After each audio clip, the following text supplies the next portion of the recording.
गणेश जी क्यों बने नौकर? इस कहानी को गणेश जी के व्रत के बाद एवं अन्य किस व्रत के बाद पढ़ना शुभ माना जाता है? इसको अंत तक जरूर पढ़े। जय गणेश। ये बहुत समय पहले की बात है। एक दिन गणेश जी धरती पर सैर कर रहे थे। सैर करते करते वो एक अनाज के खेत में पहुंच गए और भूख लगने के कारण उन्होंने उस खेत में से 12 अनाज के दाने तोड़कर खा लिए। वो खेत सेठ धनीराम जी का था। कुछ समय बाद विनायक जी को अपने किए पर पछतावा होने लगा, क्योंकि उन्होंने सेठ जी को बिना पूछे ही उनके खेत से अनाज चुरा लिया था। फिर गणेश जी ने सोचा कि अपने किए बुरे कर्म का प्रायश्चित तो करना ही पड़ेगा। इसीलिए उन्होंने सेठ जी के यहाँ 12 साल के लिए नौकरी करने की ठान ली। उसके बाद अगली ही सुबह विनायक जी 13 से 14 साल के एक लड़के का रूप लेकर नौकरी मांगने के लिए धनीराम सेठ जी के घर पर पहुंचे और उन्होंने सेठ जी को अपना नाम गणेशा बताया। विनायक भगवान की बुद्धिमानी की परीक्षा लेने के बाद सेठ जी ने खुशी खुशी नौकरी भी दे दी। अब गणेश भगवान एक सामान्य मनुष्य के रूप में सेठ जी के ही घर पर रहने लगे। एक दिन सेठ जी की पत्नी शाम के समय घर का काम खत्म करने के बाद राख से हाथ धोने जा रही थी। वो देख गणेश जी ने सेठानी जी के हाथ पकड़कर जबरदस्ती मिट्टी से धुलवा दिए। गणेश की इस हरकत से सेठानी आग बबूला हो गई और उन्होंने सेठ जी के कमरे में जाकर गणेशा की शिकायत कर दी। सेठानी से सब कुछ सुनने के बाद सेठ धनीराम ने गणेशा को बुलाया और इस हरकत का कारण पूछा। गणेश जी बोले कि सेठानी शाम के समय राख से हाथ धो रही थी और ऐसा करने से घर की लक्ष्मी नाराज होकर चली जाती है, इसीलिए मैंने उनके हाथ मिट्टी से धुलवाए। इससे घर पर माता लक्ष्मी की कृपा बनी रहती है। ये सब सुनकर सेठ जी ने सोचा गणेशा की सोच तो बड़ी अच्छी है। उसके कुछ दिन बाद कुंभ मेले का शुभ अवसर आया। सेठ जी ने गणेशा को बुलाया और कहा, सेठानी जी को कुंभ मेले में स्नान करा लाओ। अब सेठानी और गणेशा स्नान के लिए मेले में पहुंचे। वहां पहुंचने के बाद सेठानी नदी के किनारे बैठकर नहाने लगी।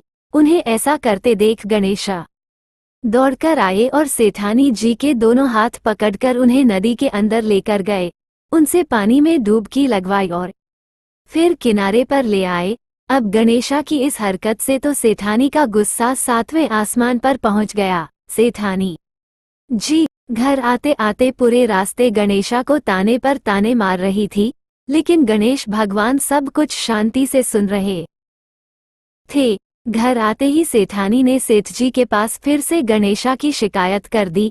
सेठ जी ने तुरंत ही गणेशा को बुलाया और पूछा, तुमने ऐसा क्यों किया? गणेश जी बोले, सेठ जी सेठानी नदी के किनारे बैठकर गंदे से पानी में नहा रही थी, तो मैंने उन्हें नदी में ले जाकर साफ पानी में डुबकी लगवाई। ऐसा करने से उन्हें अगले जन्म में बहुत बड़ा राजपाट और वैभव मिलेगा। सेठ जी ने सोचा कि गणेशा के विचार कितने अच्छे हैं, मेरे परिवार का भला सोचता है। कुछ दिन बाद सेठ जी के घर पर पूजा थी। पंडित जी के आने के बाद सेठ जी ने गणेशा से कहा, जाओ और सेठानी जी को बुलाकर लाओ। सेठ जी के आज्ञा अनुसार गणेश जी सेठानी को बुलवाने गए। उस वक्त सेठानी काली चुनरी ओढ़कर कमरे से बाहर आ रही थी। वह देखते ही विनायक जी ने वह काली चुनरी उतारकर फाड़ दी और कहा कि पूजा के लिए लाल रंग की चुनरी ओढ़ कर आइए। अब सेठानी बहुत ज्यादा नाराज हो गई और गणेशा पर चिल्लाने लगी। वो आवाज सुनकर सेठ जी वहां पर भागते हुए आए और पूछा कि क्या हुआ? तब सेठानी बोली, गणेशा ने मेरी चुनरी फाड़ दी। फिर सेठ जी ने भी गणेशा को बहुत डांटा। जवाब में गणेश जी ने कहा कि सेठ जी पूजा में कभी काला वस्त्र नहीं पहनते, इससे शुभ काम सफल नहीं होते, इसीलिए मैंने ऐसा किया। सेठ जी ने सोचा कि गणेश है तो बहुत ही समझदार है। इसी तरह लीला रचाते हुए उसी घर में गणेश जी के 12 साल बीत गए। फिर एक दिन सेठ जी ने नया कारोबार शुरू करने से पहले घर में पूजा रखी थी। पूजा करते करते उनको याद आया कि पूजा की सामग्री में गणेश भगवान की मूर्ति तो है ही नहीं। तब उन्होंने अपने नौकर गणेशा को पूजा घर से भगवान विनायक जी की मूर्ति लाने के लिए कहा। गणेशा ने बोला कि मुझे ही मूर्ति समझकर पूजा में विराजमान कर लो, आपके सारे शुभ काम सफल हो जाएंगे। ये बात सुनकर सेठ जी गुस्सा हो गए और बोले, गणेशा तुम अब तक सेठानी से मजाक करते थे, अब मुझसे भी करने लगे हो। उत्तर में गणेश जी ने मुस्कुराते हुए कहा, नहीं सेठ जी, मैं मजाक नहीं कर रहा, मैं सत्य वचन कह रहा हूँ। इतना कहने के बाद नौकर गणेश ने अपना असली भगवान स्वरूप धारण कर लिया। साक्षात गणेश भगवान को सामने देखते ही सेठ और सेठानी उनके चरणों में लीन हो गए और उन्होंने अपनी पूजा संपन्न कर ली। उसके पश्चात गणेश जी देखते ही देखते अंतर्धान हो गए।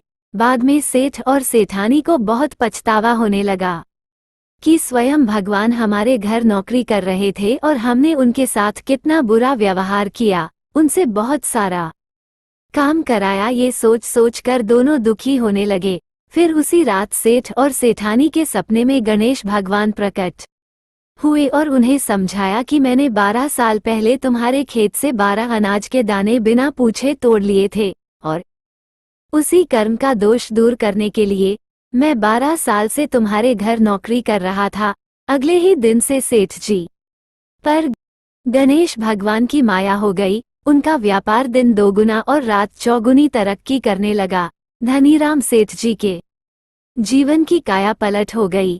हे गणेश जी जैसी माया आपने धनीराम सेठ जी पर की, वैसी ही माया इस कहानी को पढ़ने वाले और सुनने वाले हर एक व्यक्ति पर करना। कथा अधूरी हो तो इसे पूरी करना और अगर हमसे कोई गलती हो गई हो तो उसे क्षमा करना। जय गणेश, जय विनायक।